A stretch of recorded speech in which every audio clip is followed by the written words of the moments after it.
What's up? Ooh. What's up, community? Welcome to the No Bull Podcast. I'm your host, Brianna Bull, and I'm bringing you everything basketball. All right, listen. I haven't had really any comments in these streams, okay? I want you to comment down below. Talk your stuff. Talk your talk. Let me know what you think. What do you think is going to happen in these finals? What have you thought about my takes? You feel like I don't know what I'm talking about? Let me know. We can debate. I love a healthy debate. An unhealthy debate, I only love it so that I grow in conflict. That's the only time I like unhealthy debates. But I love a healthy debate. Let's talk. Let's see. I want to see how much you know. Make sure you comment. If you do anything, just comment. You feel me? You don't even gotta subscribe or like it. I just want some conversation. I need something to go back and forth about. I like to talk my talk. Talk your talk. Let's talk our talk. Let's let's spar. All right, so Game 7 of the finals. It's been 10 years, over a decade long, since the NBA championship has had a Game 7, since 2016. Since I was a junior in college. Since we had the greatest era of summer music. Let's be real. 2016 was a fabulous year. Okay, for so many reasons. But the main one today is the fact that we had a Game 7. Now it's 2025 and we get another Game 7 with one of the best matchups we have seen in modern NBA history. Why did I say modern? Because I'm just trying to stay within this decade that we have seen in a long time. This is such a good matchup, man. I am ecstatic, thrilled, joyous, elated. Any more adjectives, I'm going to blow my freaking mind. Anyway, yeah, so I wanted to hop on here and talk about Game 7 projections, specifically for those who love to gamble. Listen, I do not encourage gambling. However, if you are curious on what you should bet on, what maybe some ideas, I was going to break down some stats, some guesstimates of how a specific player might do. And then tomorrow, after most of what I say comes true, I will be excited to use that to show that I know what I'm talking about. All right. So I'm excited. That's one of the things we're going to do today. Another thing we're going to do is watch. Like, I wanted to do this yesterday, but we didn't get a chance. But we're going to watch some of the game highlights. And just based on those game highlights, what I anticipate the coaches are going to make adjustments on for their team in order to find success tomorrow night in Game 7. Are you excited? Freaking ecstatic. Game 7 tomorrow, June 22nd, Sunday at 8 p.m. Eastern Standard Time at Oklahoma City Thunder.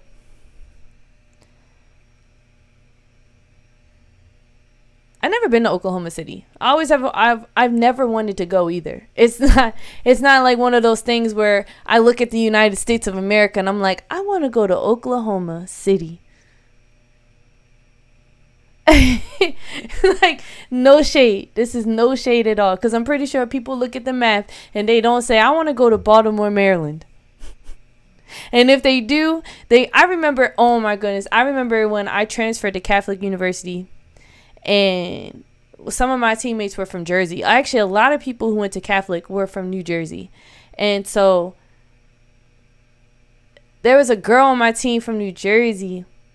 And she had a friend from her high school, I think, that had came down to visit, and we were all out at the bars. I was over 21 at this point because I was a senior in college, so I was 21, and because I've never had a fake ID, I've never been the type to do that. I do not endorse fake IDs. Don't do that. It's just a waste of money. Just go where you're supposed to be and wait your turn. Basically, you're not gonna like cripple in life because you got into you're not some cool guy because you got into the club with a fake. You literally spent your money and invested into that in this economy. Yeah, right. Okay. Anyway, you're not a cool guy for doing that. I'm just saying. But we were at the club at the bars, and she was like, and my teammates did not like me for whatever reasons. It was a rough time for me, but I still would go out. Sometimes I would want to socialize because at that time I wasn't trying to be super isolated. Now that I'm adult, I don't mind isolation. I actually welcome it. But back then I wanted to get some type of social activity going, and we were outside and she was introducing me, and she was like, "Oh, come here," like talking to her friend. She's like, "Come here, this is Brianna," like nobody, like, or Bree. My name's Brianna, but girls will do any little thing to pick at you. So she's like, "This is the teammate I was telling you about, the one from Baltimore." And her friend was like, "Oh, hi." I don't know if they were saying it because it was me or it was because of where I was from. Because I specifically remember this specific teammate saying that Baltimore, she said, "Baltimore? You're from Baltimore? Oh, I just heard it's really dangerous." Like, it was like, you can get shot. I'm like, you can literally get shot anywhere. Like, you can die at any moment. And like, you don't know what could happen. And so if you go to Baltimore, are your chances increased? Who knows? Because death is so random. There's certain parts in Baltimore, if you have a Kia Soul, I have a Kia Soul. If you have a Kia and you leave your car in certain areas, it's going to get stolen just like anywhere else. So, I'm sorry. I just went on a whole tangent. Like, let's get back to basketball. I forgot why I even was talking about that. I just had some core memories unlocked, okay? But at the end of the day, they might not have liked me, but I was nice. They could not deny that. They could not deny how great I was at the game. And despite their hate and their vitriol and their constant efforts to make me feel like, to remind me how much they did not like me, when it came to basketball, they didn't dare say a word about how I played, the contributions I made to the team. And at the end of the day, that's all that matters to me. You could call me whatever name you want, but you can't ever say I wasn't good at basketball, that I wasn't the best that they've seen at that time. Okay, let's get into some game highlights. Let's see. Oh, before we get into game highlights, bear with me, y'all. We'll see, we're doing everything not basketball related. So I got some feedback from some friends saying that, like, there's an echo going on, and absolutely, because I think my microphone is picking up the feedback from my laptop, and I have headphones. I have a Focusrite, so I could potentially maybe put the beats on so that I can hear it and it doesn't give you feedback. So actually, that's what I'm gonna do now. Instead of running test, I'm just gonna put some headphones on. I have other headphones, but these are the ones that are right next to where I'm at right now. So I'm gonna go ahead and put these on, and we're gonna hit the settings real quick. And what I'm gonna do in the settings is obviously I'm gonna change the output so that it goes into my headphones. And then I'm going to make sure in the OSB that the output is in my headphones.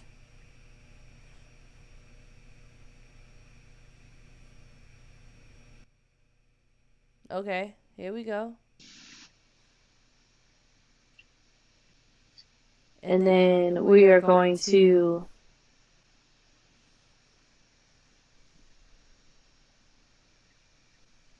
make sure that the browser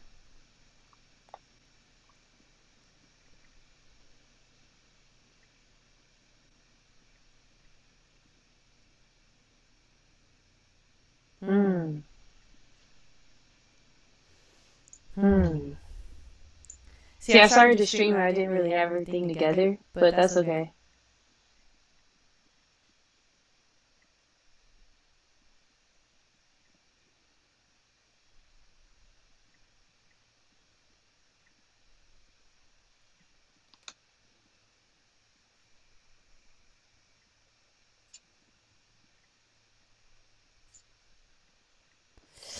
Ah, Ah, okay, okay, what's what's that? that? Mm.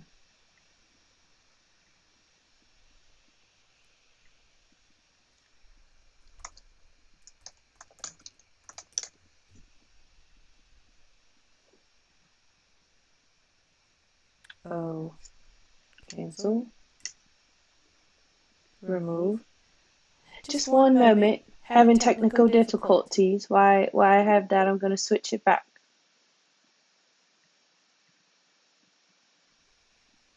Oh, Oh, okay. okay.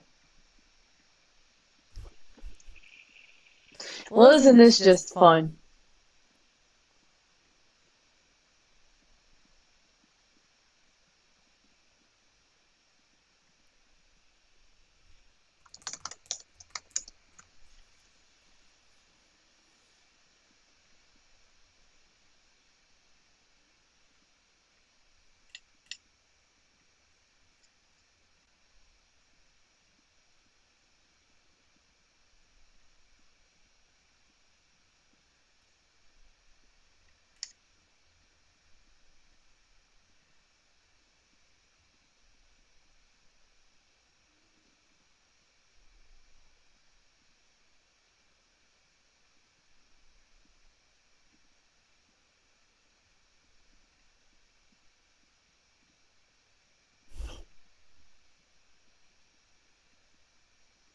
I'm I'm telling telling y'all y'all right right now, now, I I am am experiencing experiencing some some technical technical difficulties, difficulties, but but we we are are going going to to persevere, persevere, push push through. through. All All right. right? I'm I'm grateful. grateful, I'm I'm appreciative. appreciative. I'm I'm trying to trying to make make it it work. work. There There we we go. go. All All right, right, bet. bet. Oh, Oh, let let me me go go this this way. way. There There we we go. go. Okay. Okay. Awesome. Awesome. Now Now I I know know better. better. See, See, every every time time I I do do these these streams, streams, I I learn learn something something new. new. I I improve. improve. Let's Let's just just make make this this a a little little smaller. smaller. Or Or I I can can back back up up and and make it make a it a little little bigger. bigger. How How about about that? that? How How about about that? that? How How about about them? them? How How about about them them apples? apples? All All right. right, So we so we got got that that going. going.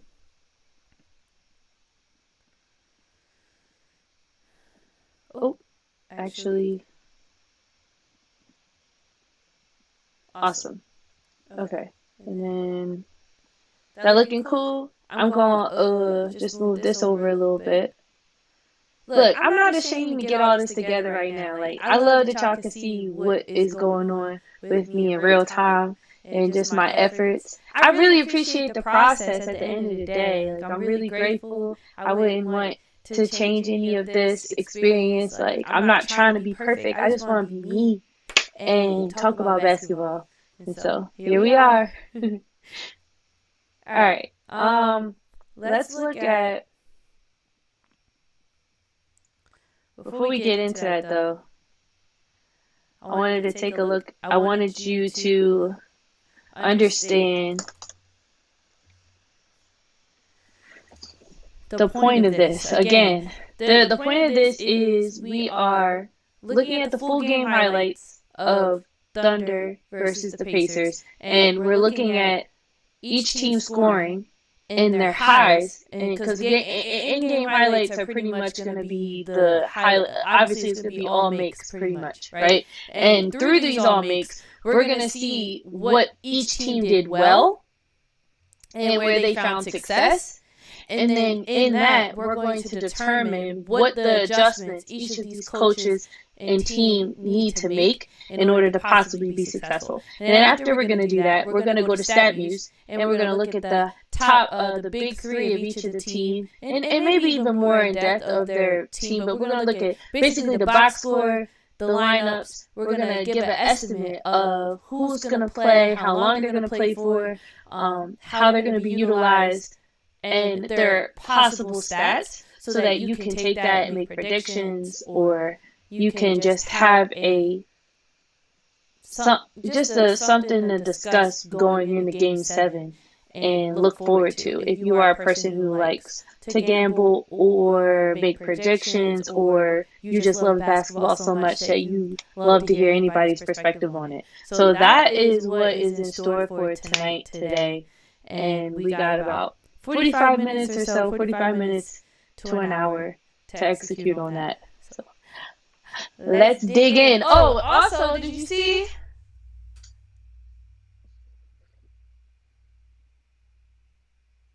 You know whose jersey this is? Can you see it? Who's this? Can you see it? Whose jersey is this? Extra points for you if you know who number 55 is from the Kings. Who's Williams? And double bonus if you know what that person's nickname is. And a hint is literally me. I'm the hint. And where I come from. That's the hint. It's easier for those who know me to understand what that hint means. Okay, let's get into these. Let's get into it. Hopefully these headphones work. Oh, but if I have the headphones, then you can't hear it either. Can you? We're gonna test it out. Oh. Thank goodness I have another computer. I literally sat down. I was like, yeah, let's just go live right now. I didn't do anything else. I literally fired this up and pressed start streaming. Like, what the heck? Girl.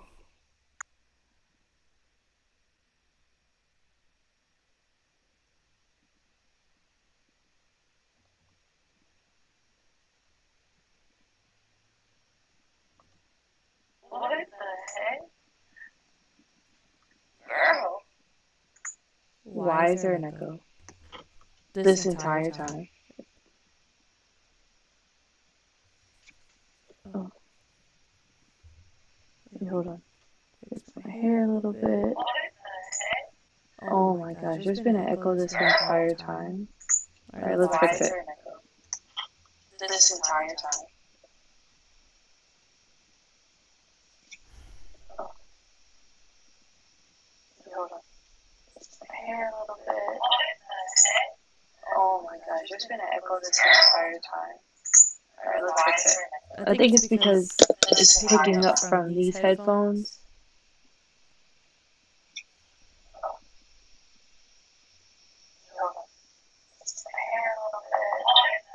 I have an idea. Oh my gosh, there's been an echo this entire time. Alright, let's fix it. I think it's because it's picking up from these headphones. Okay. So I changed my input.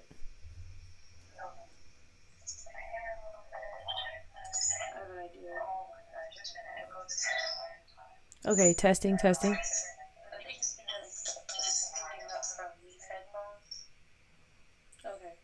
So I changed my input. Yep, that worked.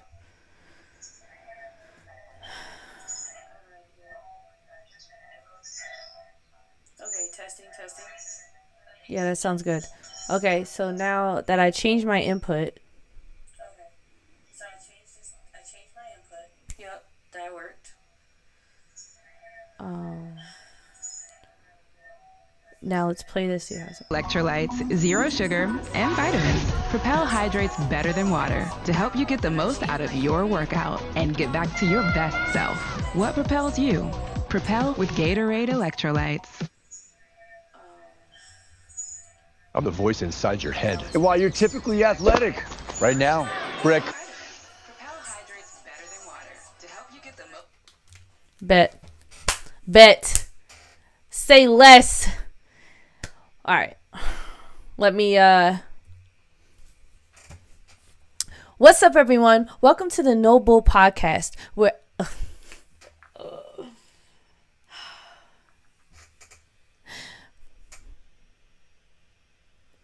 What's up, community? Welcome to the No Bull Podcast. I'm your host, Brianna Bull, and I'm bringing you everything basketball.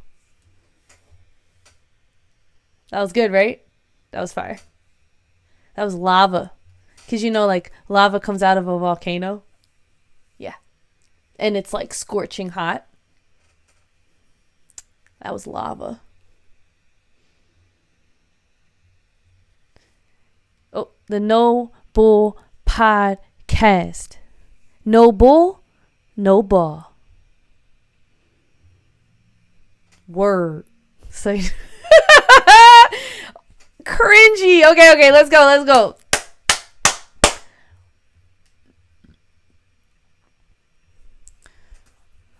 First thing we are doing is watching the game highlights from Game 6 of OKC versus the Pacers, NBA Finals. We are going to analyze, break down, project, predict what adjustments the coaches are going to make heading into Game 7 in order for one of these teams to end up making history and securing the NBA championship. And like I said before, I put these headphones on and there was echoes and all the stuff that I was trying to work out to make this experience amazing for you and for me. I was saying that it's been 10 years since we've had a Game 7, and like 2016 was just a great year for us. And I'm excited that 2025, as much as everything else sucks, at least the NBA playoffs have been amazing and fun to watch. You gotta always look at the bright side. Okay? There's light at the end of this tunnel. Alright.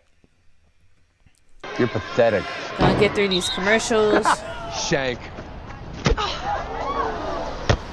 And if you don't have the right auto coverage, But I'm excited. So I'm gonna, and then nowhere. after we do the game highlights, I'm going to, we're gonna look at the box scores again, and we're gonna talk about each team. But we're mostly gonna be on StatMuse, looking at key players and what impact that they might go into Game 7 with. Now, Game 7 on the line.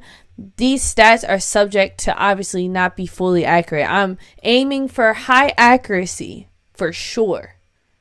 All right, because I absolutely want, if you're, maybe you like to gamble and you want to get some insight and you want to maybe validate what you've already been thinking, or you want some guidance and direction on who you should gamble and bet on, that I am here for you.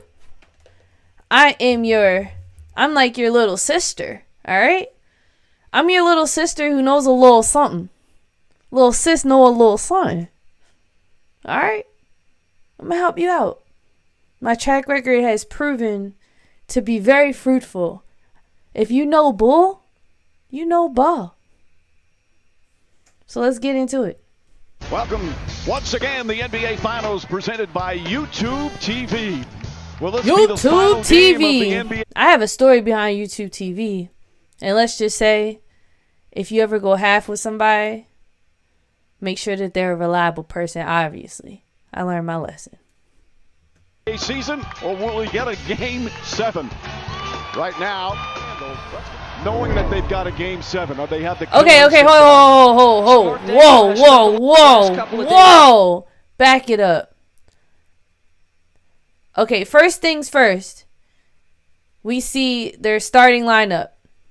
We have SGA, Jalen Williams, Lutavius Dort. Is that how you say his first name? I don't know. There's Dort, a.k.a. Dirt, because he played dirty. Chet Holmgren and Isaiah Hartenstein.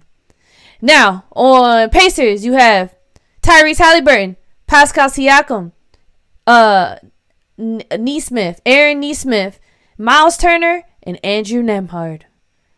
These are the starters. Do I project that these same 10 men start in Game 7? Yes. With the exception of OKC possibly going, could they go smaller? I don't know. What I'm projecting and what I've seen so far, I think Chet and Siakam match up, and then it's Miles Turner and Hartenstein, and then it's Dort and Tyrese Halliburton, And then we have SGA and Andrew Nembhard. And we have Jalen Williams with Neesmith, which we noticed there was a switch made early on. Andrew Nembhard has been guarding SGA. And I'm not saying he's not doing good, but it was because of, and you'll see it, multiple blitz attempts, and that which resulted in him turning the ball over a ton. And I did not actually get a chance to see the game, like the first quarter of Game 6. I was watching the play, like I had to read the play-by-play because I was in Bible study. So I am very much looking forward to watching the beginning, like just watching at least the game highlights of this series. Okay.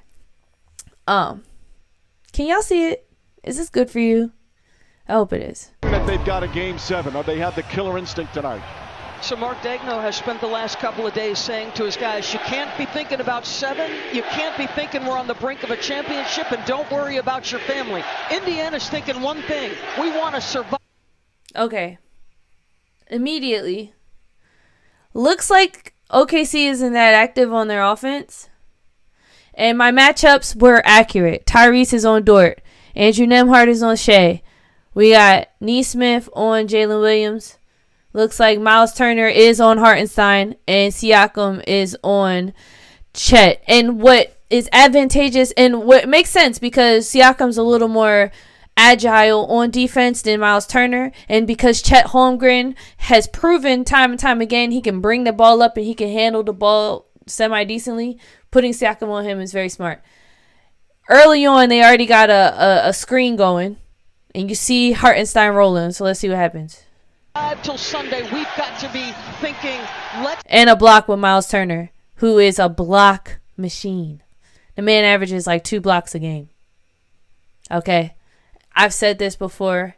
Get Miles Turner in fantasy basketball, especially if it's a points league, especially, or even the categories. And like make sure you review how you can earn points. And most of the time, you can earn at least 5 points from getting a block, from a player getting a block. And Miles Turner, that's a guaranteed 10 points because that man produces blocks like crazy. One of his strongest suits for Pacers, that presence in the paint. But he also does foul, so just keep that in mind. He fouls. But yeah, so we got a block. Hartenstein does what Hartenstein does, and he recovers. He had 10 points this game. He was more effective than Chet, and you'll see that as we go. Focus and execute. That's a good start. Holmgren, guarded by Siakam. Siakam has shown his defensive prowess in these finals, but I love how Chet can handle the ball. I mean, he just cleared. Look how much space he just cleared right here. He legit just cleared like half the court, damn near. All right, that's a little dramatic. He cleared half the backcourt. How about that? Spin move. That was really smooth. One thing I would hope Siakam can improve on is his on-ball defense. He can get away with a lot of crap because of who he ends up having to stick. But as these younger guys come in, they're getting taller, they're getting longer, the game's continuing to change. Siakam needs to get with it when it comes to on-ball defense. Holmgren want to move from a 7-footer. Come on. He's had some ups and downs in the playoffs. But okay, so one thing I noticed, I mean, this happens is pretty prevalent, but we just seen 3 different plays. This play right here looks like it's like a 4 low almost. A 1 with 4 low. When somebody comes and sets the on-ball screen, forces the switch. But with the Pacers, they're not switching. They're hedging really fast and then recovering. And I don't know, it's kind of almost like they're going to rely on the help defense here, which force Shea to take threes. I like that. Force Andrew Nembhard. If Jalen Williams is going downhill, I would rather have Andrew Nembhard leave to help and then recover on Shea and let him live with the 3, especially in this area, because he's not really going to take the 3. He'll take it, but that's not where he's comfortable. I let him live on the 3. I'm not too upset with this. I would rather let him live on a 3 than let Jalen Williams go downhill. On the mark as Williams drives on Neesmith, tries again, left-handed, and back. That allows Nasty J-Dub work. to find that lane. Okay, again, on ball screen. Shai's exactly where he needs to be.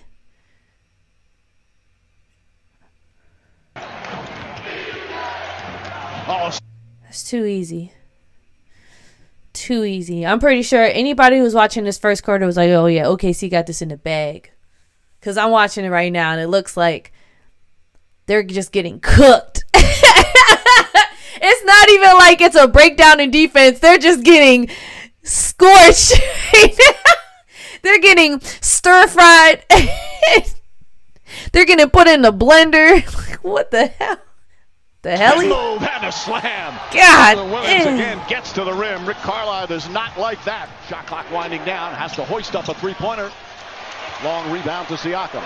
Okay, here we go. See some Pacer action. Siakam on the attack. I ain't mad at it. But come on. Count it and a foul. Back-to-back buckets and a chance for a three-point play. As Halliburton comes up the floor. Nembhard, corner three. Bro, Andrew Nembhard, like last year, you start to see him like, bro, he's actually someone that's holding it down. When Halliburton was hurt for a little bit, Andrew Nembhard proved that he's going to maintain composure. He doesn't need to do the most in order for him to be effective.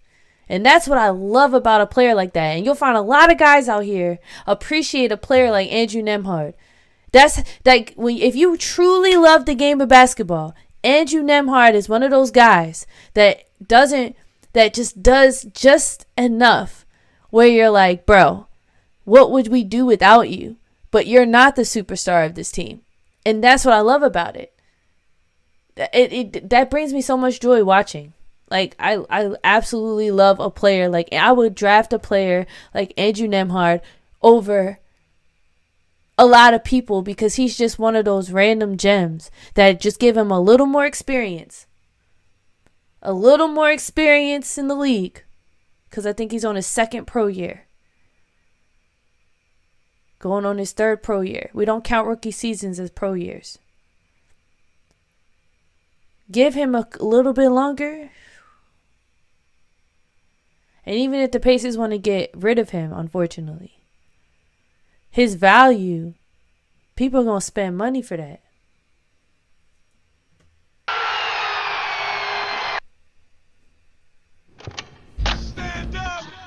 All right, there's an intermission, so I'm just going it was good. That commercial actually was really cute. I almost watched it.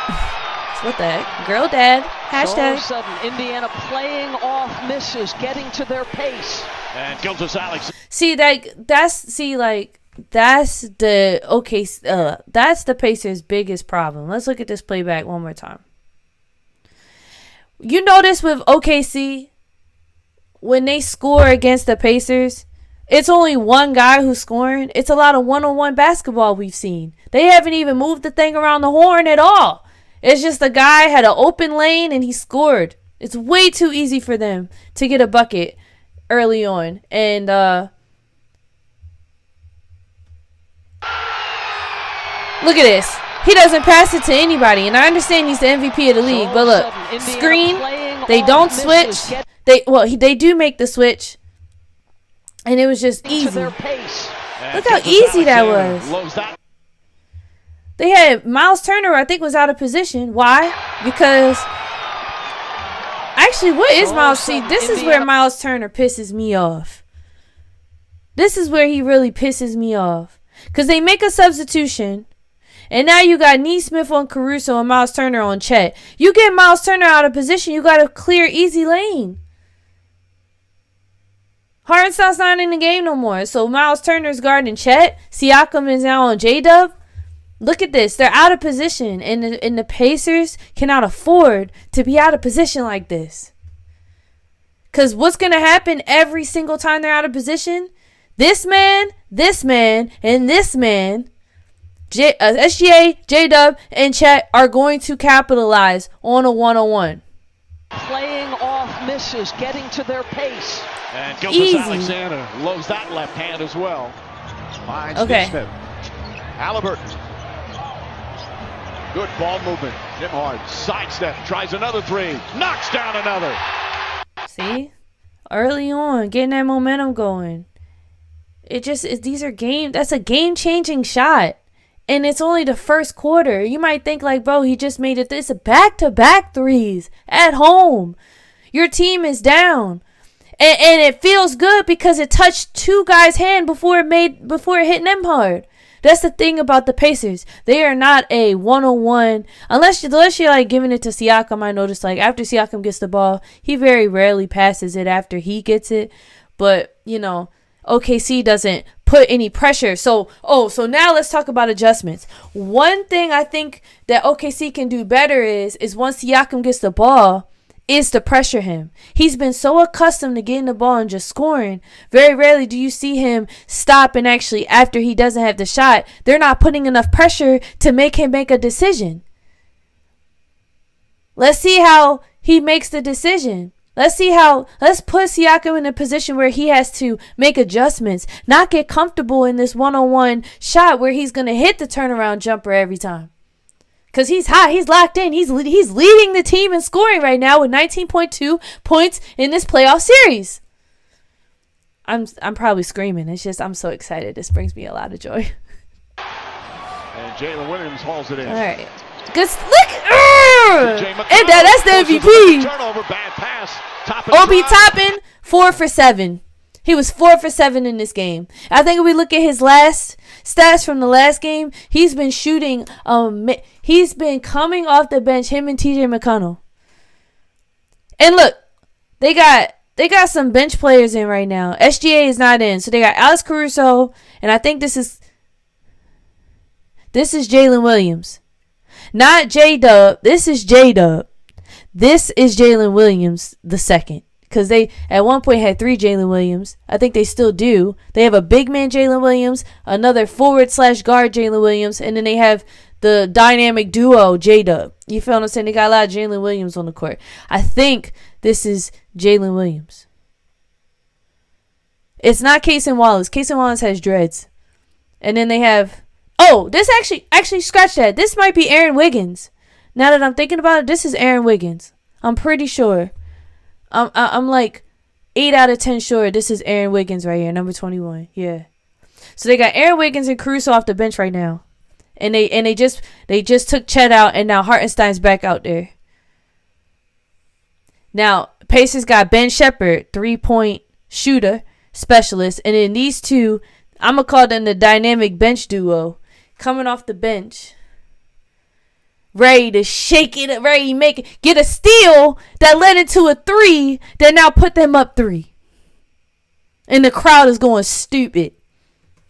Up and hit. There is no warm-up to him when he comes off the bench. And look at the mismatch. See, this is where Carlisle's out-coaching OKC. He's out-coaching him. In OKC world, they're like, oh, let's put Hartenstein back in. We still want to go big because Chet needs a break. But the Pacers have decided to go small. Their biggest man is Miles Turner. And he's not even really... He a big man in the defensive aspect, but from an offensive perspective, you mostly see his dumb ass at the top of the key. So they go small. Here you go put Hartenstein in. Now you got a mismatch. Because Obi Toppin is faster, quicker, more explosive than Hartenstein. So you have a mismatch already. The momentum is ready to shift. Back to the rim. Turner goes high for the rebound. Halliburton's going to try. Finally gets one to go. Tyrese Halliburton from downtown. Pascal Siakam inside the arc. Can't get it. Okay, looks like after this timeout, they substitute Benedict Mathurin for, I think this is Andrew Nembhard, because I see the Jordan lows. He wore those. So I think this is Andrew. They took Tyrese out, which is smart. 2 minutes left in the first. He has a calf injury, allegedly. And we talked about that yesterday. And now Benedict Mathurin's in. And we see TJ McCollum. OB still in. Yep. And did OKC make... Look, they got Chet back out there. Take Hartenstein out. Who's going to guard Hartenstein? You got Siakam in now. They put Siakam in. So, again, Rick Carlisle is out coaching with these matchups. Let's keep going. Caruso the rebound, looks to push. Wiggins walks that is into Wiggins. Three. Got it. Knocks the three down. A nice modern three. NBA on that.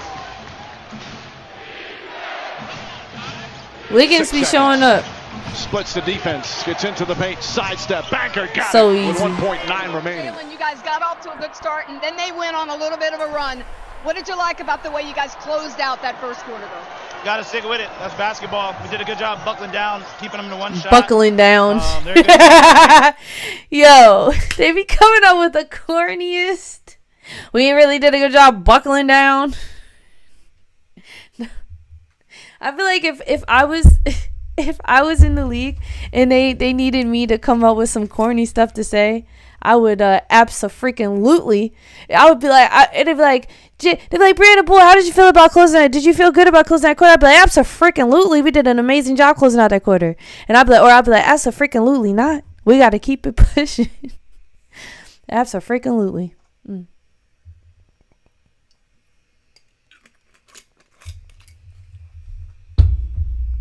Okay. I'm having a blast. I hope you are too. When you know that their star isn't 100%, how do you exploit that? First off, he's a good player, and he leads them well. Whether or not he's 100% or not, he's on the floor, so we got to treat him that way, and that's the first part of it. And the other part is nobody's 100%, so we got to come down on the other end and play just our brand He of went basketball. between his legs. He said between, Right, Lisa. step back, That's an knock interesting down. question in terms of what you do as McConnell gets inside and backs it over. Hold on. I just want to celebrate McConnell one more time. I'm sorry. On Aaron Wiggins. McConnell is 6'2".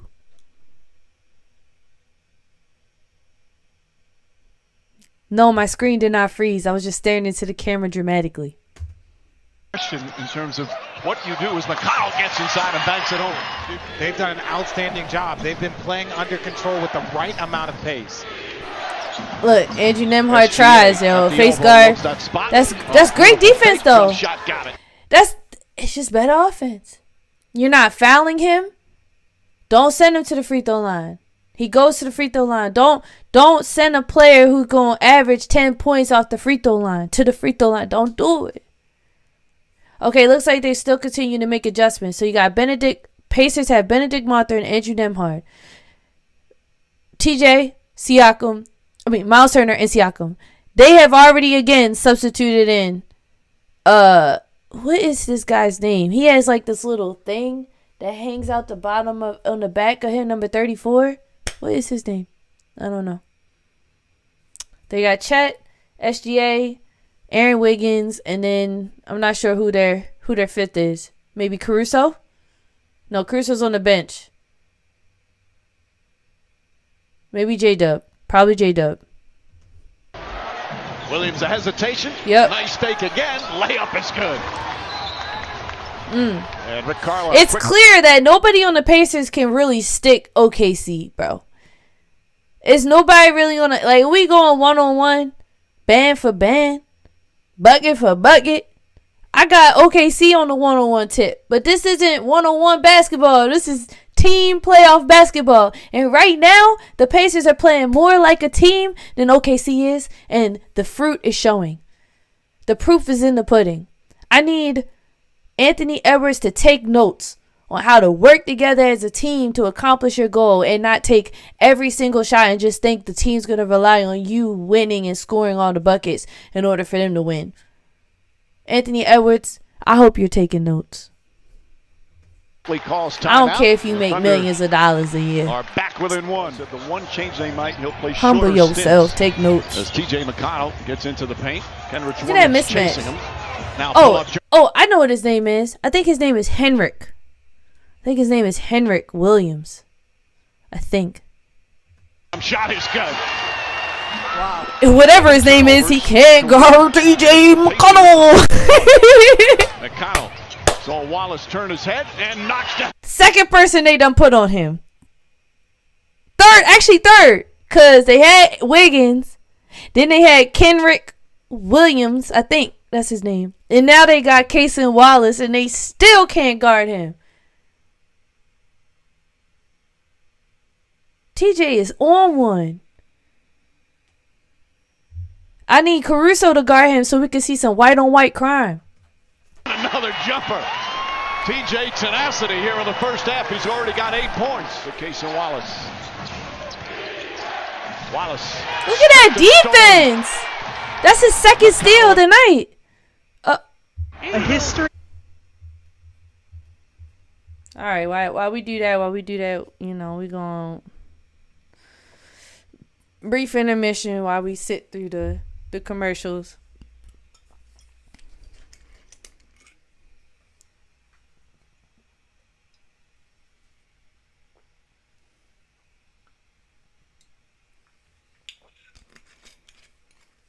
You know bull, you know ball.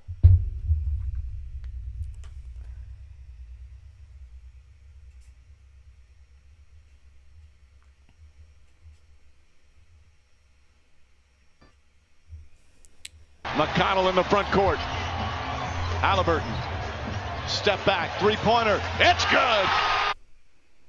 His second three-pointer of the game. And the lead back up to 6. You see how he backpedaled? He not backpedaling like a man who got a calf strain. Just saying. The first 5 games. Crazy. McConnell once again. Look at that mismatch. Pull-off jump shot. Does not get the roll. Bradley, Why again do we find Hartenstein guarding someone he shouldn't be guarding? Oh, that's because they're getting out-coached. Who on the court right now should he be guarding? What, Bradley? Who they decided to go with instead of TJ Bryant? Which whoever decided that, thank you. Because TJ Bryant, since he came from the Heat, has been booty butt cheeks. But Hartenstein should not be on TJ. He should be on Bradley. Why does OKC keep finding themselves unevenly yoked?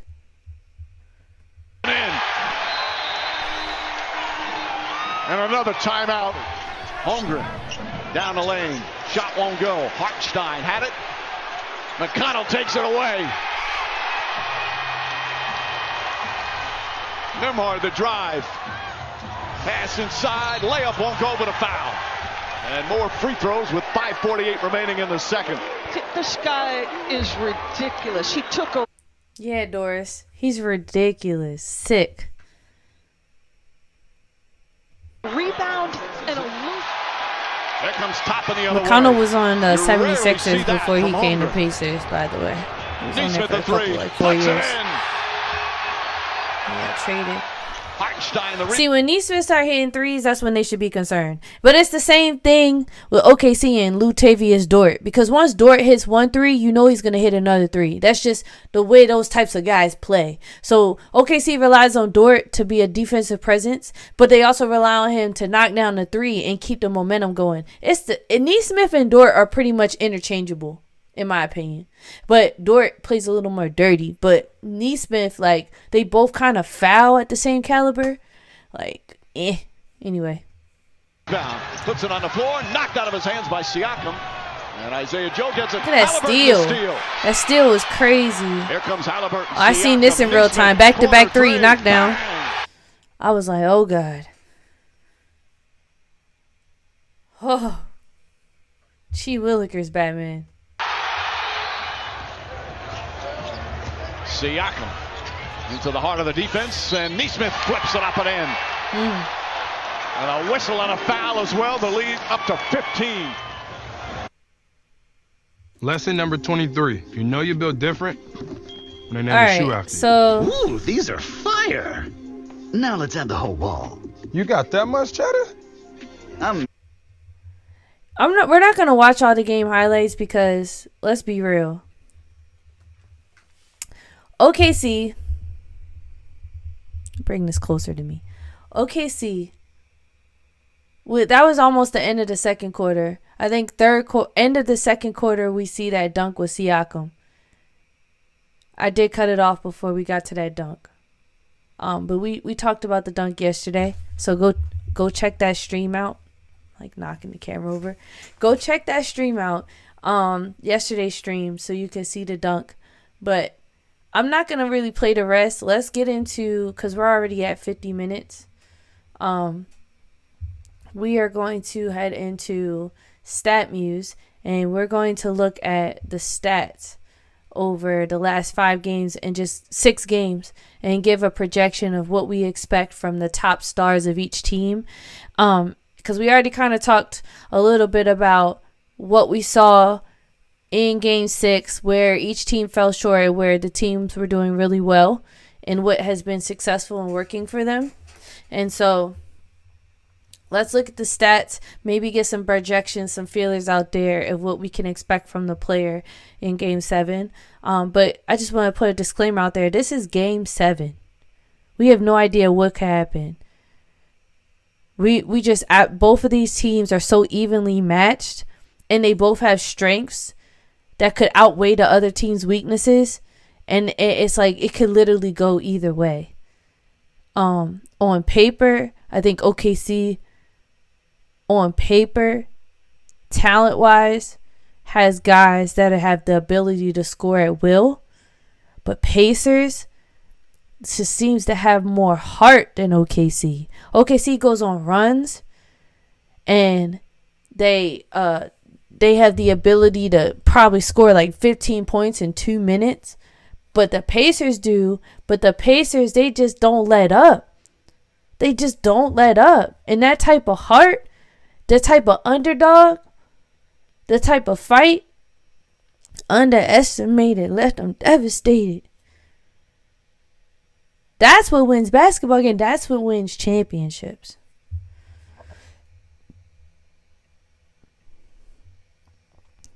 So, Shay, last game we only saw 21 points from him. He's going to at least give 30. So he gave 30, back-to-back 30 balls, a silent 24, back-to-back 30, and then a silent 21. The trend for him is he's going to get at least 30. So I would bet the over on SGA tomorrow with at least 30 points. And it's the final game. I don't see the coach taking him out even if they're getting blown out.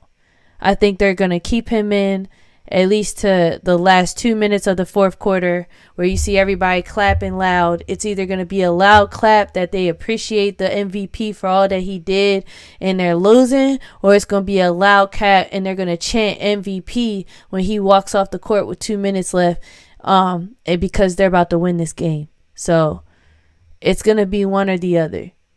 You see what I'm saying? Or it's down to the wire and everybody's biting their nails and they're standing up because it's who's going to make this next bucket. You feel me? So, but regardless, he's getting at least 30 tomorrow. No questions asked. Rebounds. I wouldn't hit the rebounds on a stat line for Shea. Me personally, I'm not looking for him in a rebound perspective. These numbers are way too varied in the last 6. We're not going to go into the season. We're going into this playoffs. Yeah, I wouldn't personally bet the rebounds on him, so I'm not even going to look at that. Look how varied the assists are.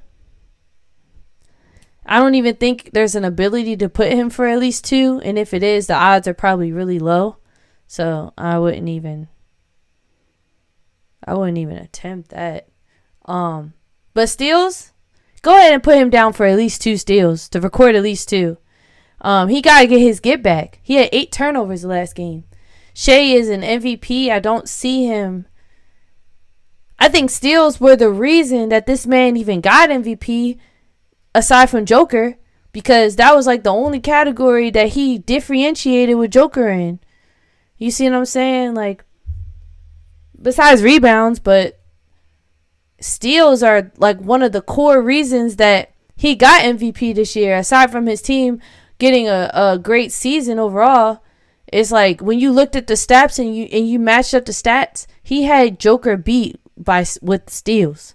It's like, yeah, but SGA got like 6 steals a game. Average is like 6 steals. You know what I mean? So, like, I think this next game we can anticipate a whole bunch of steals. I really feel like he's going to get at least 2 or 3. And then, obviously, he's a great shooter from the field. And, yeah, so that's SGA's stats. Let's stay with OKC. And we're going to type in Jalen Williams stats.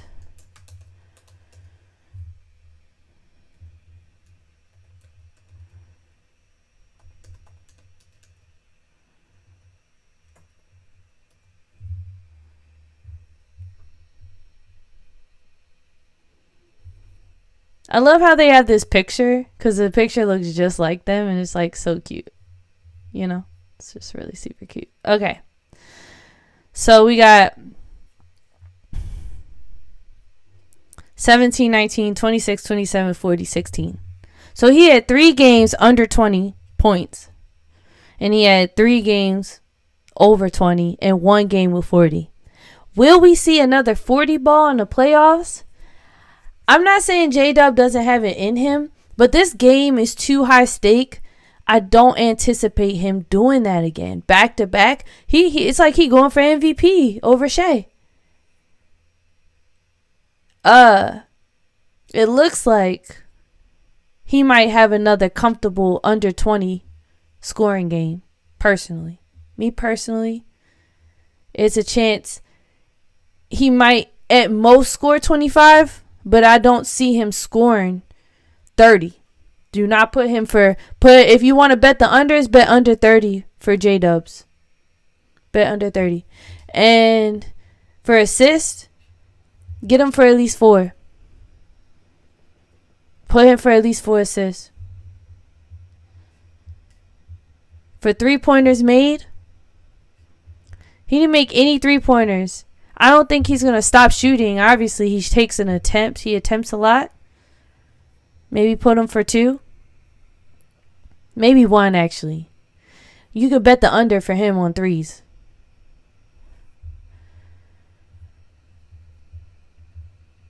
Let's move on. Chet Holmgren. He was booty butt cheeks the last game.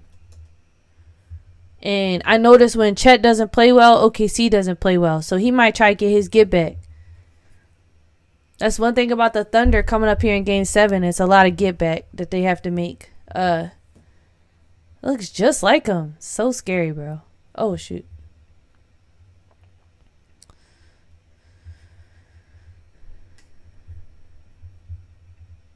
Okay.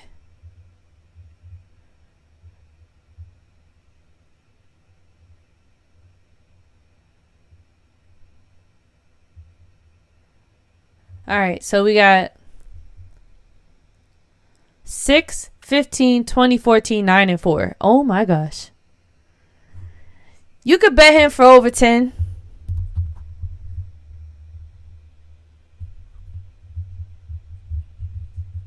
There's obviously a trend here. Like, how can you go one game get 20 in it? That's the one thing I don't like about Chet. His inconsistencies like this is very similar to his regular season. This is not abnormal for him. He's a big man. He can handle the ball. He can shoot the 3. Let's look at his 3s. 0 for 6?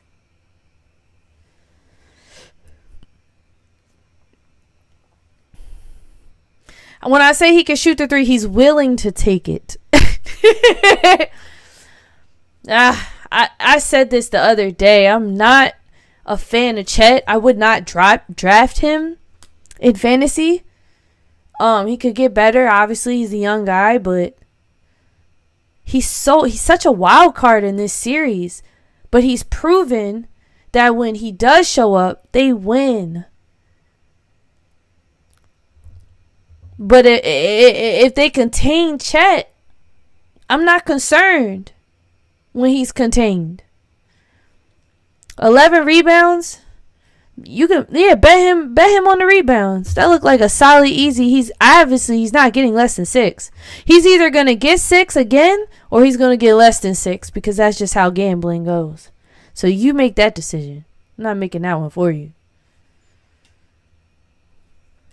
But the way they've been substituting, it looks like they don't really give him or Hartenstein an opportunity to get settled, unless it's them starting the game and they prove that they're going to be effective early on.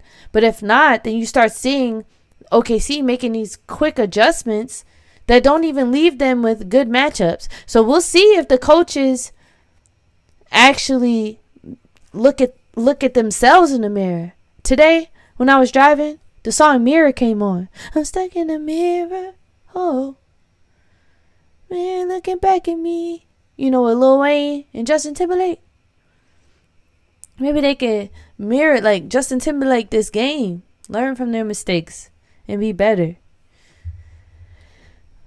This man don't never go to the free throw line. But that's tough. The one time he did, this was an amazing game to watch him in, by the way. Double-double, 6 for 6 from the free throw line. That's the Chet that I feel like is going to show up tomorrow. I'll be honest with you. I feel like this is the Chet that they want to show up. When he doesn't take threes, he's actually getting to the lane and driving in. That's where he finds the most. Look, that's where he finds the most success. You feel what I'm saying? He could take his 3 here and there. But we need him. Chet's going to get to the free throw line the next game, because I think the coaches are going to look, you ain't even go to the free throw line the last 2 games, bro. Drive in. Get big in the paint a little bit. How many minutes did he play? He only, look how varied his minutes are. So obviously it's based on his effectiveness, not even his conditioning or anything like that. So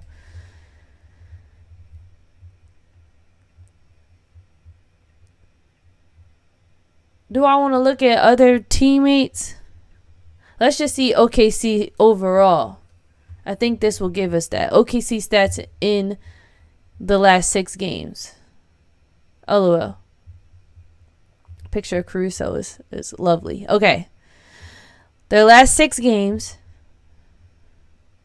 Isn't this stat music so fun?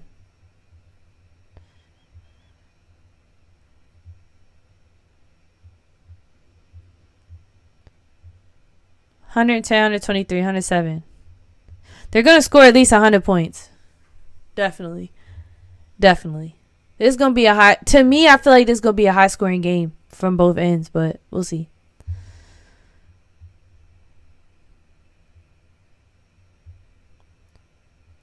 So, you notice... And look, when they got a W, and then they got another W, look at their assist Ws versus their lost Ws. I mean, their lost assist. When they are passing the ball and moving the ball around, and they're not relying on their 1-0. Yes, that's the thing about OKC. I think is like, I keep crossing my legs and hitting the camera, so sorry for the shakes. One of the things I think OKC's, it's almost like one of their weaknesses that actually is turning in one of their strengths. I put it in air quotes, that's turning into weaknesses, is yes, they have the ability to score at will on Pacers, but in a championship finals game, that is not going to get you a win. You need to demonstrate the ability to move the ball around and get assists and keep the Pacers working, because if one guy's getting scored on, all the other guys are not moving. So now they're already, like, both of y'all are deep, so you know you're not going to really get tired. So that means you're going to make your shots if you're not tired, if you're not working hard on defense. Like, you're not making other teams work harder by just going one-on-one basketball and relying on your ability to score, especially when you're going against a team who's going to shoot and make the 3. They're not just shooting the 3, the Pacers. They're making their 3s too. Okay? So, the games that y'all have passed that ball around the horn and you've been able to help and create shots for others is when y'all have found the most success. According to these stats. And according to Bull. No bull, no ball. So hopefully we see OKC move the ball around more, make the Pacers work on defense more. I hope to see that. Let's look at turnovers. This is ridiculous. No team in NBA is going to win with plus 12 turnovers. Anything over 12, you're going to lose. The chances of you losing increases. You can thank TJ McConnell for that. I'm curious to see them making adjustments on TJ. I thought last game they was going to make adjustments on TJ. They put 3 different men on and he scored on every single one of them. I love TJ McConnell for the fact that he's not as scared of we don't care who's sticking him. If he want to put the ball in the basket, he going to put the ball in the basket.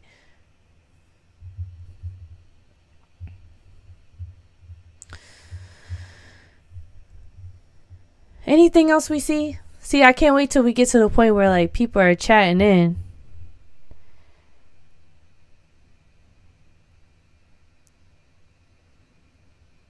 Because I want to see, I want to see some, let's see if there's anybody in the chat.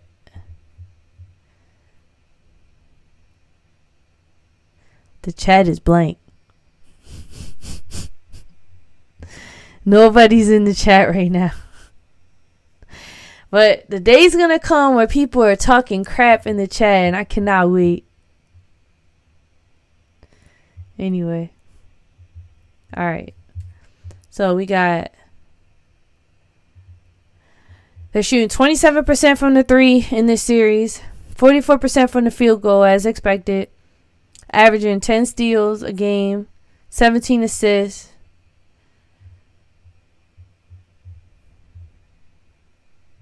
Averaging 13 turnovers. They need to get that down. 21 personal fouls. All right, let's see Pacers stats. And then we'll get into individual players. So while we're fresh on OKC stats, let's see the Pacers stats as a whole. I love how they just have random people as the picture, too. It don't got to be nobody special. That's Obi Toppin. LOL. Okay.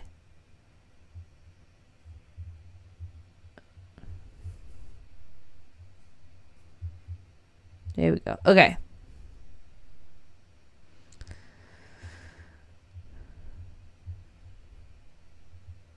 They're averaging not as many steals. They're averaging a little more assists. They're shooting better. They're shooting better from the field goal by 1%. They're shooting 10% better from the three-pointer. I didn't look at the attempts for OKC, but the percentage, 10% better than OKC. That's how they keep up with them. OKC shooting 2s, Pacers shooting 3s. That was one of the issues when I was in college. My team were not 3-point shooters. So while we worked super hard to get 4 points, they come down and hit a 3. They had 1 possession to get 3 points. It took us 2 possessions to get 4. Who's working harder here? Who's tired more fast? Who's tired quicker? So, we had a lot of stuff stacked up against us. Personal fouls, obviously I knew that was going to be higher. Because they just, Pacers be fouling. They be doing dumb stuff. That I know Rick Carlisle was already bald before he got there. But that's a good thing. Because if he was not bald coaching the Pacers, he'd be bald after coaching them. Because the things that they do sometimes, I'd be like, bro. I mean, come on. Frustrating to watch sometimes. It's funny though. They're like a college team. I really feel like they are. But look at their turnovers. They turn the ball over way more than OKC does. 3 times more. Well, not 3 times, actually. I'm being dramatic. 0.3 times more. They average just 3 more turnovers than, that's really bad, by the way. 16.5 is terrible. How are they managing to beat this OKC team, bro? I don't understand it.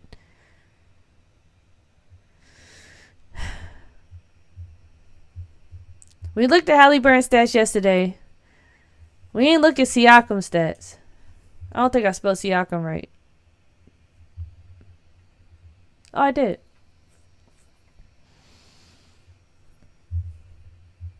Bro, whoever does these animations, spot on. I can't get over it.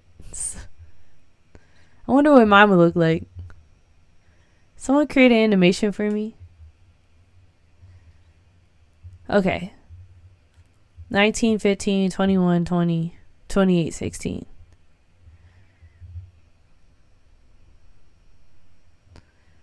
If you're going to bet on Pascal, excuse me. If you're going to bet on Pascal,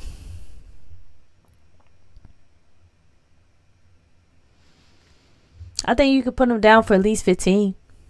15 plus, put him down. You can bet the under too.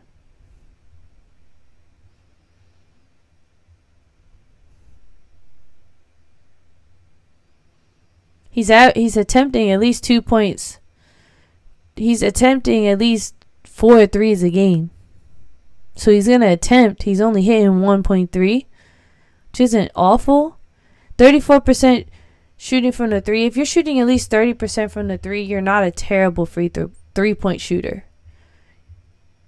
You're not a great by any means. So 34, round up to 35, he's shooting decent from the 3. Anywhere close to 40 is like, wow, you're a great three-point shooter. But it depends on how many threes you're taking per game. But still, it's not bad. It's not awful. Just hasn't really seen the... When Pascal shooting 6 threes. Sorry to keep yawning. Pascal shooting 6 threes.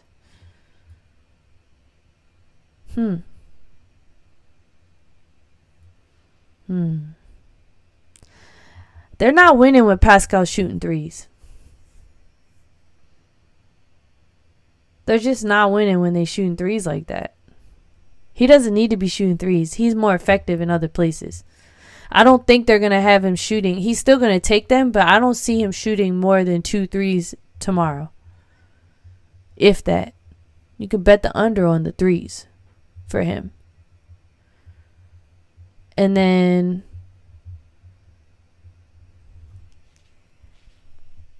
I love Siakam for not turning the ball over that much. It's really good.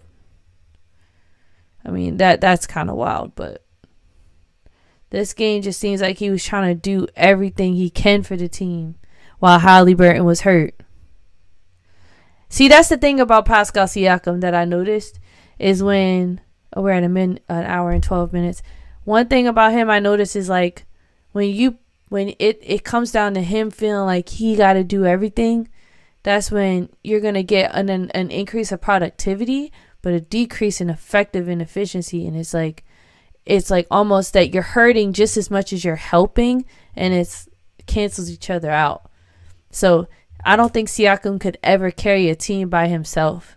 But maybe that's why Haliburton is considered greater than Siakam. It's similar like how Norman Powell led the Clippers in scoring this season, but obviously James Harden is the superstar of that team. They wouldn't be anything without him. But they could still be something without Norman Powell. And I think the same thing is true here, where it's like you take Siakam out of the Pacers and Haliburton is still going to be great. You take Haliburton out of the Pacers, Siakam might struggle. He needs one more person to offset him. He's not a player that's just great by himself.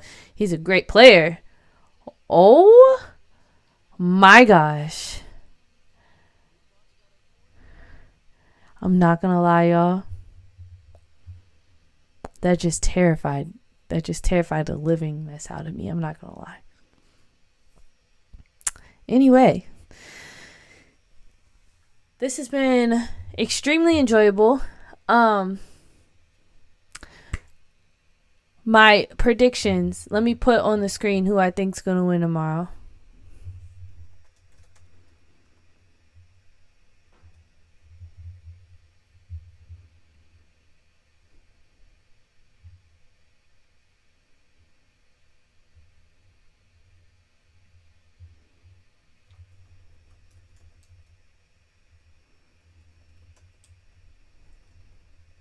I said OKC in 6.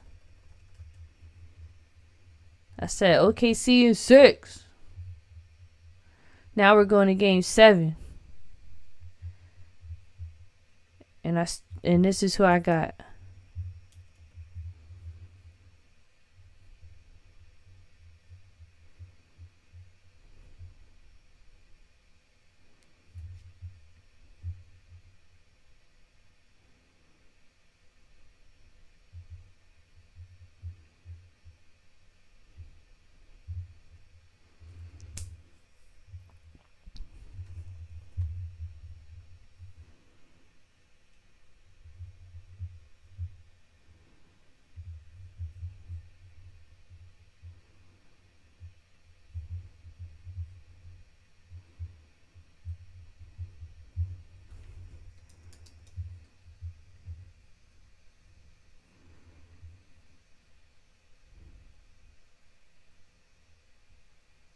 Who's going to be the 2025 NBA champions?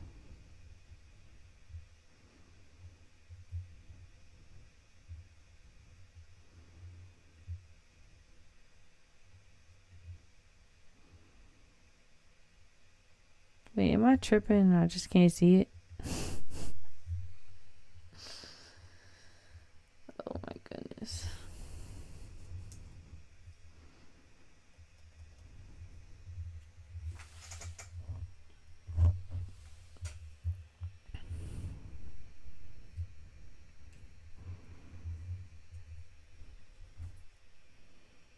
Oklahoma City Thunder. Brr, brr, brr, brr. I think OKC gonna show up tomorrow, and it's gonna be an amazing game to watch. I said before that Pacers are a championship caliber team. They are in the championship and they're playing like champions. I am absolutely rooting for them. But I feel like the Thunder might pull this one out. Just based on the trend of this series. I'm going strictly off trends because it's going to be such a tough game and close game. And just because the Pacers blew OKC out yesterday doesn't mean they're going to come tomorrow and actually win. They're at OKC. Have you ever heard their crowd? The OKC crowd is scary loud. They're louder than Thunder. And Thunder was really loud last week or this week. I don't know when, but it was so scary. I was like, thought the house was going to get electrocuted or something. That's how loud the Thunder was.